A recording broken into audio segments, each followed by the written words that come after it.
하나님의 은혜와 평강과 사랑이 이 시간 충만하기를 주의 이름으로 축복합니다. 오늘 말씀은 5번째 나팔로 인한 심판의 말씀입니다. 7 나팔 심판은 첫 번째부터 4번째까지는 자연을 향한 심판입니다. 땅의 심판, 바다의 심판, 물의 심판, 그리고 4번째 나팔이 하늘의 심판이죠. 모두가 다 하나님이 만드신 자연을 향한 심판입니다.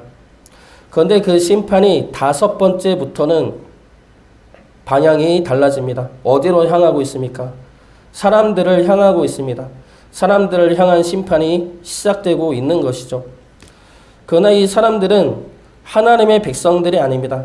사람들을 향한 심판이 시작되면서도 하나님은 하나님의 백성들을 지켜내십니다.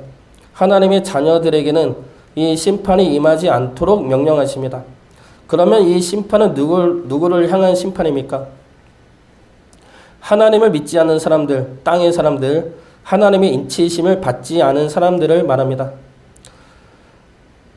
요한계시록의 이 말씀은 로마에 의해서 핍박을 당하고 순교를 당하고 있는 초대교회를 향하여 주신 말씀이라 하였습니다. 자신은 주님을 믿는다는 이유로 궁핍하게 살고 어렵게 사는데 주님을 믿지 않는 로마인들, 그들은 권력과 권세를 누리며 우리를 멸시하며 하나님을 조롱하며 우리를 죽이고 있죠. 이러한 상황을 어떻게 이해할 수가 있으며 하나님은 왜 이러한 모습을 두고 보기만 하십니까? 라는 절규와 부르짖음의 시대입니다. 이러한 모습은 지금 이 시대도 마찬가지이죠. 악한 자가 잘 삽니다. 하나님을 이용하면서 자기 뱃속을 채우는 사람이 권력과 권세와 명예를 누립니다. 사람들을 무시하고 멸시하며 이용하는 자들이 더 잘 사는 경우도 많습니다. 그런 자들을 또 사람들은 존경하죠. 그러한 자들이 나와 상관없이 잘 산다 그러면 이해할 수가 있습니다. 안 좋은 모습이지만 하나님이 만져주시거나 깨닫게 해주겠지라는 생각으로 얼마든지 인내하고 참을 수가 있습니다. 그런데 문제는 그러한 악한 자로 인해 내가 피해를 볼 때이죠. 악한 자로 인해 내가 억울하게 모함을 받고 누명을 쓰고 그 자로 인해 내 삶이 파괴되고 내 영혼이 파괴될 때입니다. 그러면 내가 그 자를 어떻게 용서할 수가 있겠습니까? 그런 상황을 보고만 계시는 하나님을 내가 어떻게 이해할 수 있겠냐 이겁니다. 그런 상황 속에서 하나님은 이 요한계시록의 말씀을 주고 계시는 겁니다. 악한 자는 내가 직접 심판할 것이다. 내가 보고 있다. 내가 정의와 공의를 세울 것이다. 그러니 너는 낭망하지 말고 너의 믿음을 지켜내라. 이 말씀을 주고 계시는 것이죠. 그러므로 요한계시록의 말씀을 통해 우리가 붙들어야 할 것은 우리의 믿음입니다. 악한 이들을 향하여 복수하거나 원망하고 분노하는 마음을 갖지 말고 그로 인해 절망하고 낙심하지도 말고 하나님 안에서 우리 믿음을 지켜내는 것입니다. 오늘 말씀을 통해 이따가 또 이야기하겠지만 악한 이들의 모습은 파괴자의 모습입니다. 그 주변의 모든 이들을 파괴하면서 스스로도 파괴하는 자가 땅에 속한 자들의 모습입니다. 그러한 모습에 우리 영혼이 파괴당하지 않도록 우리 믿음이 무너지지 않도록 지켜내야 할 것입니다. 오늘 말씀은 땅에 속한 자들을 향한 하나님의 심판의 말씀입니다. 하나님이 어떻게 땅에 속한 자들을 심판하시는지 살펴보고 우리는 땅에 속한 자가 아니라 하늘에 속한 자로 살아가기를 결단할 수 있는 시간 되기를 주의 이름으로 축복합니다. 먼저 땅에 속한 자들에게는 하나님의 질서를 잊어버리게 하십니다. 하나님의 창조 질서 안에 있지 않게 하시죠. 그러므로 스스로 혼란과 혼돈 속에 거하게 하십니다. 1절 말씀 보겠습니다. 5째 천사가 나팔을 불매 내가 보니 하늘에서 땅에 떨어진 별 하나가 있는데 그가 무저갱의 열쇠를 받았더라. 여기서 5째 천사가 나팔을 불므로 5번째 심판이 시작이 됩니다. 이 심판은 땅에 떨어진 별 하나가 무저갱의 열쇠를 받는 것으로 시작이 됩니다. 땅에 떨어진 별이 누구인지는 논란이 많습니다. 크게는 2가지인데 크게는 첫 번째는 사탄, 그리고 두 번째는 천사로 보고 있는데 이 두 주장 모두 일리가 있는 주장들이라 아직까지는 어느 쪽이라 단정 지을 수는 없을 것 같습니다. 우선 사탄이라 주장하는 쪽은 떨어졌다라는 단어를 근거로 들어 설명하고 있습니다. 보통 성경에서 천사를 의미할 때는 땅에 내려오다라는 단어를 사용합니다. 요한계시록 20장에 나오는 천사는 땅에 내려오다라는 단어를 사용하죠. 그런데 떨어졌다라는 단어는 타락한 천사, 즉 사탄을 이야기할 때 사용이 됩니다. 배경이 되는 말씀은 누가복음 10장 18절 말씀이고 이사 14장 12절 말씀입니다. 그래서 9장에 나오는 별은 사탄을 의미한다 말하고 있습니다. 반면에 천사라 주장하는 쪽은 요한계시록 20장을 근거로 이야기하고 있습니다. 요한계시록 20장에는 천사가 무저갱의 열쇠를 가지고 내려와 사탄을 무저갱에 가둡니다. 여기서 무저갱의 열쇠를 가지고 있는 이가 천사인데 이 열쇠를 9장에서는 사탄에게 주었다 말하면 통일성이 없다는 것이죠. 사탄에게 준 열쇠를 또다시 천사에게 주는 것이 말이 되느냐라는 주장과 함께 사탄에게 열쇠를 주면 사탄이 무저갱에서 마음대로 오고 나오지 않느냐라는 주장입니다. 여기서 하늘에서 떨어진 별이 천사인지 사탄인지에 대한 논란은 아마도 계속될 것 같습니다. 그래서 어느 쪽에다 확정 짓기보다는 이 자가 와서 무저갱을 열었다 정도로만 보는 것이 좋을 것입니다. 그런데 중요한 것은 무저갱을 열고 닫는 것조차도 하나님의 주권 안에 있다는 것이죠. 사탄의 활동 역시 하나님의 허락 안에서만 가능하다는 겁니다. 어쨌든 땅에 떨어진 별이 예수님에게 열쇠를 받아 무저갱의 입구를 엽니다. 성경에서 무저갱은 지옥, 스올, 죽은 자들이 존재하는 장소, 악한 영들의 감옥으로 표현되고 있습니다. 이 무저갱이라는 헬라어 단어는 아비소스인데 이 단어는 헬라어 번역본인 70인형 성경에서 처음 나오는 곳은 창세기 1장 2절 말씀입니다. 창세기 1장 2절 말씀 보겠습니다. 땅이 혼돈하고 공허하며 흑암이 깊음 위에 있고 하나님의 영은 수면 위에 운행하시니라. 여기서 깊음이라는 단어가 깊음 위라는 단어가 아비소스입니다. 이 깊음은 창조 전의 세상이죠. 하나님이 천지를 창조하시기 전에 혼돈하고 공허한 상태를 말하고 있습니다.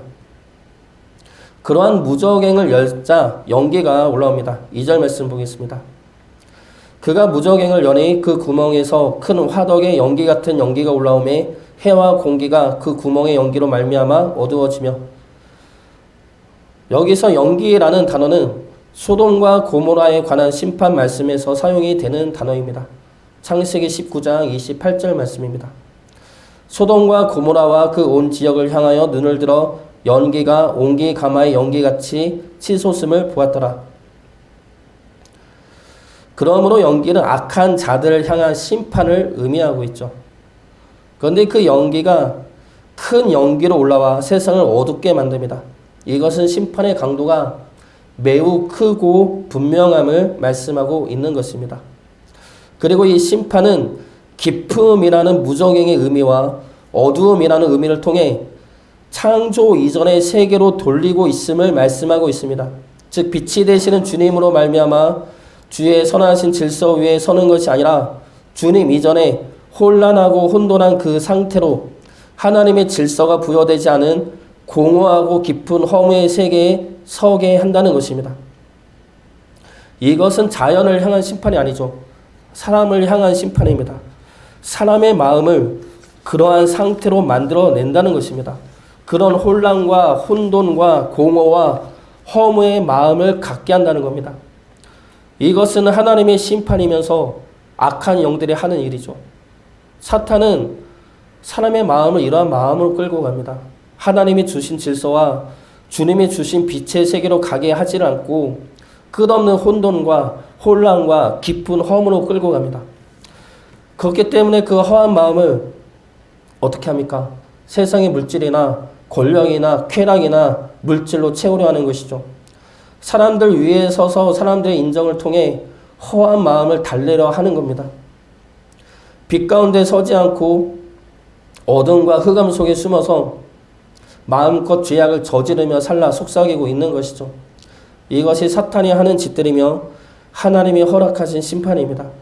그리고 지금 땅의 사람들이 심판인 줄도 모르고 행하고 있는 모습들이죠. 하나님은 우리에게 끝없는 사랑을 주셨습니다. 빛의 길을 알려주셨고 그 빛 가운데로 올 수 있도록 주님을 보내주셨습니다.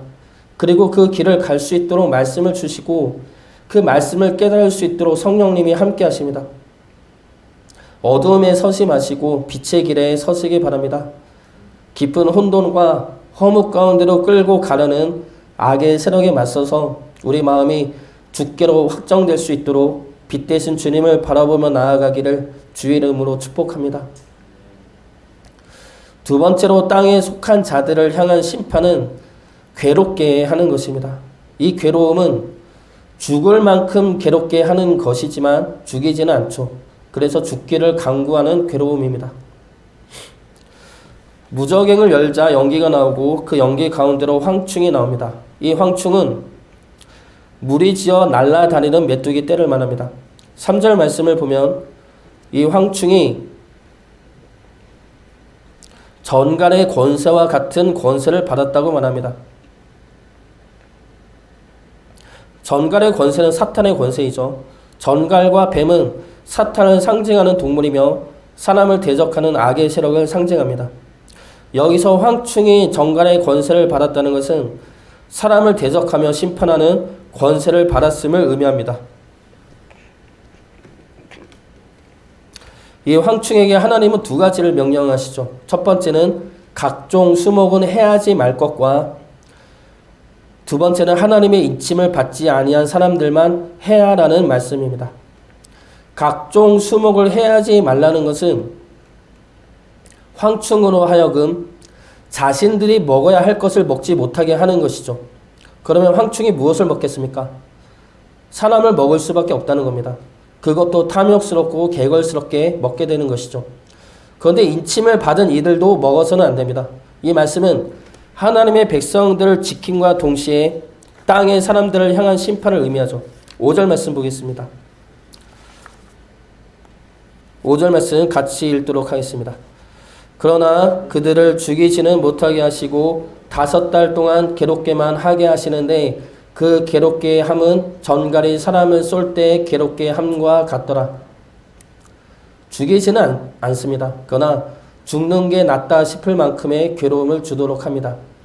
그 기간은 5달인데 이것은 실제 시간이 아니죠. 5달은 팔레스타인 지역에서 메뚜기가 활동하는 기간을 의미합니다. 보통 4월부터 8월까지 활동하죠. 이것은 하나님이 정하신 시간 동안만큼의 고통과 심판이라는 것입니다. 그리고 7절부터 9절까지의 말씀은 이 황충이 단순한 곤충이 아니라 전쟁을 치르는 군사의 모습으로 묘사하고 있습니다. 사탄의 군사이죠. 그렇지만 하나님이 들어 쓰시는 심판의 도구이기도 합니다. 7절에 전쟁을 위하여 준비한 말들은 말들과 같이 활동적이며 역동적인 모습을 의미하고 금 같은 관 비슷한 것은 승리하는 모습을 의미합니다. 그러나 진정한 승리는 아니죠.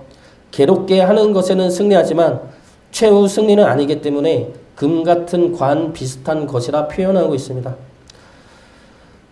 사람의 얼굴 같다는 건 역시 이 황충이 군사와 같다는 것이며 여자의 머리털 같은 머리털은 악의 세력, 사탄의 모습을 상징하는 것이며 사자의 이빨은 왕성한 식욕과 함께 강한 무기를 갖고 있음을 나타내고 있습니다. 9절의 철 호심경 같은 호심경과 그 뒤를 이어 나오는 말씀 역시 군대의 모습을 나타내고 있죠. 호심경이라는 방어 도구까지 갖추었기 때문에 땅의 사람들이 공격해도 무의미하다는 것을 나타내고 있습니다. 이 말씀은 요엘서를 배경으로 하고 있는 말씀입니다. 황충을 이러한 군대의 모습으로 묘사하고 있는 것은 이 세력의 절대적인 강함과 무자비함과 잔인함을 나타내는 것이며 이러한 심판이 땅의 사람들을 향하여 쏟아지고 있음을 의미하고 있습니다. 이러한 괴로움은 하나님을 떠났을 때 오는 괴로움이죠. 하나님이 없음으로 오는 괴로움입니다. 하나님 없이 우리의 허무와 외로움을 달래러 이것저것 채워 넣었지만 어떻습니까? 더 깊은 허무와 외로움과 공허만이 우리를 휘어잡을 뿐이죠. 그 뒤에 오는 것이 괴로움입니다. 사는 것에 대한 무의미함과 그로 인해 오는 절대적인 고독이 자살로까지 이어지게 만드는 것이죠. 그렇지 않으면 죽음이라는 것을 생각하지 않으려 헛된 것을 더 추구하고 몰두하며 그것에 내 몸과 영혼을 팔아버립니다. 권력을 탐하는 자들은 그 권력이 자신을 잡아먹을 때까지 놓을 수가 없습니다. 재물을 탐하는 자들은 그 재물로 인해 평안을 누리기보다 그 재물로 인해 더 큰 불안과 염려 속에서 끝없이 재물을 탐하게 되죠. 이 괴로움은 육신의 괴로움이 아닙니다. 육신의 괴로움은 무의미와 허무로 이어지게 만드는 괴로움입니다. 우리의 수고와 노력에 어떠한 가치도 찾을 수 없게 만드는 괴로움이죠. 살아야 할 이유를 찾지 못함으로 오는 괴로움입니다. 하나님 없이는 우리의 삶이 힘들 수밖에 없습니다. 괴로울 수밖에 없죠. 죽지 못해 사는 삶일 수가 있습니다. 그러나 우리의 삶에 주님이 오시면 어떻습니까? 우리의 매일 똑같은 삶 속에서도 기쁨과 소망이 생겨날 수가 있습니다. 마음이 심히 괴로운 가운데 기도를 해서 주님을 만나면 무슨 일이 일어납니까? 현실은 변하지 않죠. 그러나 우리가 변화됩니다. 괴롭고 힘들고 아픈 우리의 마음이 치유되고 회복되고 주님 한 분만으로도 기쁨과 감사가 넘쳐나게 됩니다. 괴롭고 힘든 우리의 삶이 매일매일 똑같은 고통과 지루함의 삶이 소망의 삶이 되고 감사의 삶이 된다는 겁니다. 마태복음 11장 28절부터 30절까지 말씀입니다. 수고하고 무거운 짐진 자들아 다 내게로 오라. 내가 너희를 쉬게 하리라. 나는 마음이 온유하고 겸손하니 나의 멍에를 메고 내게 배우라. 그리하면 너희 마음이 쉼을 얻으리니 이는 내 멍에는 쉽고 내 짐은 가벼움이라 하시니라. 주님 안에 머무름으로 우리의 괴로움들이 기쁨과 감사로 변화되기를, 그래서 하루하루가 주님과 동행함으로 오는 소망과 승리의 삶이 되기를 주의 이름으로 축복합니다. 마지막으로 땅에 속한 자들을 향한 심판은 파괴입니다. 11절 말씀 보겠습니다. 11절 말씀 같이 보겠습니다. 그에게 왕이 있으니 무저갱의 사자라. 히브리어로는 그 이름이 아바돈이요 헬라어로는 그 이름이 아볼루온이더라. 무저갱의 사자 이름이 아바돈인데 이 이름의 뜻은 파괴자입니다. 악의 실체가 무엇인지 알 수가 있는 이름이죠. 악의 최종 목적은 파괴입니다. 어떠한 달콤한 말로 유혹을 하고 가만히서로 속여도 그 끝은 파괴입니다. 처음부터 끝까지 방향은 틀어지지 않죠. 어떻게든 파괴의 길로 이끌어갈 뿐입니다. 우리의 허무는 괴로움으로 이어지고 그 괴로움은 주변 사람들을 찌르고 파괴하며 결국에는 자기 자신까지 파괴하게 만듭니다. 이 모든 과정이 사탄의 정체이며 목적이며 하나님이 사용하시는 심판의 도구입니다. 하나님은 우리를 파괴하지 않으시죠. 심판하지 않으십니다. 하나님은 우리를 용서하시고 구원하시고 치유하시고 회복시키십니다. 오늘 말씀은 땅의 사람들을 향한 심판이면서 우리 믿는 이들을 향한 보호의 말씀입니다. 하나님은 이 악의 군대에 우리를 놓아두지 않으십니다. 하나님은 이 악이 창궐한 심판의 시대 속에서 우리를 지키시고 구원하시고 우리를 붙들어 주십니다. 말씀을 정리하겠습니다. 5번째 나팔의 심판은 땅의 사람들을 향한 심판입니다. 그리고 그 심판의 도구로 무저갱에 있는 악의 세력들을 들어 사용하십니다. 악의 세력은 믿지 않는 이들의 마음을 창조 이전의 깊은 허무와 혼란과 혼돈으로 끌고 가며 그 안에서 괴로운 끝에 파괴의 길로 들어서게 만듭니다. 그러나 하나님의 자녀들은 주님으로 인해 새 생명의 길과 구원의 길로 들어서게 만듭니다. 그 길은 주님으로 인해 사랑과 은혜와 평강이 임하는 길이며 힘들고 괴로움 속에서도 감사와 소망을 품게 하는 길입니다. 주님을 바라보시기 바랍니다. 우리의 마음이 악의 세력에게 빼앗기지 않도록 우리 마음을 주님께로 확정시켜서 주님과 함께 기쁨과 소망의 길을 갈 수 있기를 주의 이름으로 축복합니다.